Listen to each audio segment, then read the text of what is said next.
Hey guys, Bios and Ramos, and this Sunday, October 1st, the Miami Dolphins suffered their first loss of the 2023 NFL season at the hands of the Buffalo Bills. Final score was 20 Miami Dolphins, 48 Buffalo Bills, and this puts the Buffalo Bills in the lead for the AFC East standings. Currently tied in terms of records with the Miami Dolphins, but a head-to-head win puts Buffalo ahead. And guys, this was not a pretty game. And I said it almost all week that it's fine if the Dolphins lose this game, but depends on the fashion that they do. But without further ado, let's get into the highlights. And I'm not pointing to reasons, but this is probably one of them. Kader Kohou versus Stephon Diggs was a big storyline for myself throughout this entire game. Gabe Davis getting the first touchdown for the Bills. How about this play by Jalen Waddle? Heads-up play. We're going to get a second look here. But, man, tip pass intended for Raheem Mostert, brought down by Jalen Waddle. Big play by him, and it would help continue to drive for the Dolphins, which resulted in a Devon Achane touchdown. And how about Latavius Murray, greasing up the old legs and getting some big yardage for them. And then James Cook bobbling the handoff, but somehow finds a way into the end zone. Call was reviewed, but it stood because of insignificant evidence. How about Tyreek Hill making a good adjustment and coming back for the ball for Tua to get some first down yardage. Big catch by Raheem Mostert. Dolphins were playing lights out in the first quarter. You didn't see it in the beginning here, but Tyreek Hill was lined up in the backfield, and Devon Achane came around and had some motion and got the touchdown for the Dolphins. And then, like I said, guys, story of the day, Kader Kohou versus Stephon Diggs. I mean, this was a PI here, as you saw in the flag there at the end. But that was a big play. The Dolphins were about to hold them out, and then he ends up getting a big touchdown. Raheem Mostert, on the day, he had 2 fumbles. Luckily, this one was jumped on by Braxton Berrios. The one later that you'll see, not so lucky. But yeah, Tua just getting knocked around here, and guess what? Big man, 72, Teron Armstead goes down with a knee injury and would leave the game and not return. And his status moving forward is questionable, and it's not good news for the Dolphins. I mean, this is the centerpiece of that offensive line. Already depleted without Connor Williams in there today, so not a good look. Guys, moral of the story, Kader Kohou versus Stephon Diggs. It was barbecue chicken. And wrap him up. Nope, you can't. Oh, 2 guys missed, and he's off to the races. That's another 6 points for the Buffalo Bills.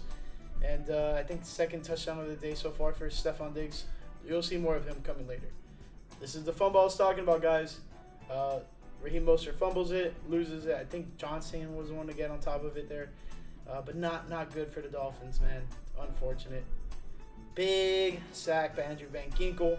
Really bringing Josh Allen down to earth there. But the Bills' pass rush was also good and was able to get three sacks on 2. We'll see a couple of them. Big handoff to Tyreek Hill. He's able to get in open space and get the Dolphins a first down. But by this point, things are not going the Dolphins' way. But luckily, a big touchdown catch by Braxton Berrios to shorten the lead, but a little too late. Following offensive drive for the Miami Dolphins, Tua overthrows Robbie Anderson, and it is picked off by Micah Hyde. Who was it again? Stephon Diggs versus Kader Kohou. Guys, this was not good. All right, this was a questionable play. This was ruled short of a first down on 3rd down, and the ruling is like if you cross the boundary, that's another big sack on Tua. Unfortunate day for the Dolphins O-line. But we'll talk more about that. Braxton Berrios' first down play. Josh Allen rushing in for a touchdown. Really putting the nail in the coffin here. And then this was probably one of the final ones. 3rd sack on the day for the Bills. I think this one coming right here is 4th. And this one was like on 4th down. It was not a good day in the office for the Miami Dolphins, guys. And, oh, man, it really hurt as a fan watching it. But what can you do? Team's been rolling so far all season long. And really hit a big roadblock in the Buffalo Bills. And I didn't say that I was expecting them to lose, but I, had my doubts just because Buffalo is Buffalo and they've been leading the AFC East for quite some time, and probably one of the better teams that whenever the Miami Dolphins face off against them, they always give them challenges. And I was hoping for a lot closer game. It was like that early on. It was going drive for drive, touchdown for touchdown, and then Buffalo was really able to make stands on defense, and that was really the big difference maker in this matchup. In terms of team performances, let's go to the team stats really quick. First downs, Dolphins had 20, Buffalo had 24. Third down efficiency, 3 of 10 for Miami, 5 of 10 for Buffalo, so not so bad. Fourth down efficiency, 0 for 3 for Miami. Let's see, continue on. Red zone trips, attempts per made. Dolphins were 3 of 4. Bills were 5 of 6. Dolphins had 8 penalties for 98 yards, and the Bills had 4 penalties for 20 yards. I'm not saying that is a reason the Dolphins lost. I mean, scoreboard begs to differ, but costly penalties for the Dolphins, and in moments that you wish they didn't happen because could have gotten off the field, could have extended drives, so and so. I mean, there was like 4 penalties on one drive late in the game. Game was pretty much over already, and penalty after penalty kept on pushing the Dolphins back. So not a good look for the Miami Dolphins today. Turnovers, Dolphins had 2 turnovers. They lost a fumble and threw an interception. And then time of possession, Miami Dolphins 29 minutes 38 seconds. Buffalo Bills 30 minutes 22 seconds. I'm going to get into the box score real quick in terms of player stats, but really quick, let's talk about what I said about the keys to victory. Be a balanced offense. I feel like Dolphins were too pass happy. Early in the game, I get it. You're moving the ball, stick with the hot hand, see what's like working. And the passing game was working. But once they kept on getting boxed up and the pass rush was getting there to the Dolphins, you know what? Let's double down on the passing game. I understand you have a great quarterback back there, but you don't want to put him in situations where he's, 1, getting teed off on, and then 2, just it's not being a successful offense, and I think McDaniel really struggled in making an adjustment there. So running game just needs to be pounded. Just run the ball. I don't care what the score may be. I get it. You're down. You got to pass your way out of it. But running is a big factor in keeping the team balanced. On top of that, you can catch them off guard. Maybe get them in a play that could really hurt them if it goes to be successful. And if you're gaining 3 yards on a rush and gaining 0 yards on a pass, which one is more efficient? I'm telling you right now, it's the running one. So keep it more balanced. Even if you get behind a little bit, just obviously understand that you're chewing the clock. It's not great, but as long as you're doing it efficiently, I think things could be better for that sense. Defensively, I said to put pressure on Allen. I think they did. I think they put a decent amount of pressure on him, but I felt like the back end of the defense did not help so much in terms, like there was the rushing touchdown. He didn't scramble too much, but there was a lot of times that pressure was there, couldn't bring him down, and that's something, I don't know if it's in due part that Jalen Phillips wasn't there, but Dolphins had a lot of their defensive line healthy, and they still struggled to make a big impact on this game because that was probably the unit that, in terms of defense, needed to make the biggest impact. The secondary was god-awful. And I hate to point it all at one guy, but Kerikogu was really, really getting picked on a lot by Josh Allen, and especially Stephon Diggs, that connection right there. When they got that look, they really tried to exploit it, and it burned the Dolphins. It was very unfortunate. All right, I don't remember what was the last one, but just pretty sure they didn't do good on it. Anyways, let's get into some stats. Tua went 25 of 35, 282 yards, 1 touchdown, 1 interception, sacked 4 times for a loss of 31 total yards. Josh Allen went 21 of 25, 320 yards, 4 touchdowns, 0 interceptions, 2 sacks, and for 10 yards. In terms of rushing, Devon Achane had my apologies. I gotta start saying it right. 8 carries for 101 yards, 2 touchdowns, longest of 55. Aside from that, not the best running day for the Miami Dolphins. As a team, they had 142 total rushing yards, and Achane had a total of 101. So that tells you a lot that you need to know. Bills didn't go crazy on the running game, but they had a pretty balanced backfield. You had Latavius Murray, 4 carries, 32 yards, longest of 29, so not too crazy for him. But James Cook, 12 carries for 29 yards and a touchdown. And then Damian Harris, 6 carries, 29 yards. Josh Allen, 4 carries, 17 yards. Kyle Allen, 3 knee allowance for minus 3 yards. Team total was 104, so between their 3 main backs, they had pretty much almost 100 yards, almost 90 yards there. Not a crazy day for them in that sense, but when they're taking advantage of a matchup that I've been speaking about, and we're going to get to in a sec, definitely didn't need to run the ball so much. Passing for the Miami Dolphins, Tyreek Hill had 3 receptions for 58 total yards, longest of 20. Jalen Waddle, 4 receptions for 46 total yards. He had a touchdown that was called back due to a man downfield, offensive lineman downfield, ineligible receiver downfield, blah, blah, blah. It's a ticky-tack call and pretty boisterous, if you ask me. Braxton Berrios, 6 receptions, 43 yards. He was making some impact plays. He had a touchdown as well. Durham Smythe, 4 receptions for 41 yards. Raheem Mostert, 3 receptions for 36 yards. Everyone else either had 3 or less receptions or 20 or less yards. And then for the Buffalo Bills, Stephon Diggs had 6 receptions for 120 yards, 3 touchdowns, longest of 55, off of 7 targets. Pretty efficient day for Stephon Diggs, if you ask me. Gabe Davis, 3 receptions for 61 yards and a touchdown. James Cook, 1 reception for 48 yards. That play, I couldn't get a good angle of that play, but man, oh man, that play was blood boiling. About to get Josh Allen down, and guess what? He finds an open running back on the on the boundary on the sideline, and just freaking takes off. I mean, that was just 4 receptions for Dalton Kincaid for 27 total yards. And then Latavius Murray, 2 receptions, 24 yards. Everyone else had 2 or less receptions for less than 20 yards. Fumbles.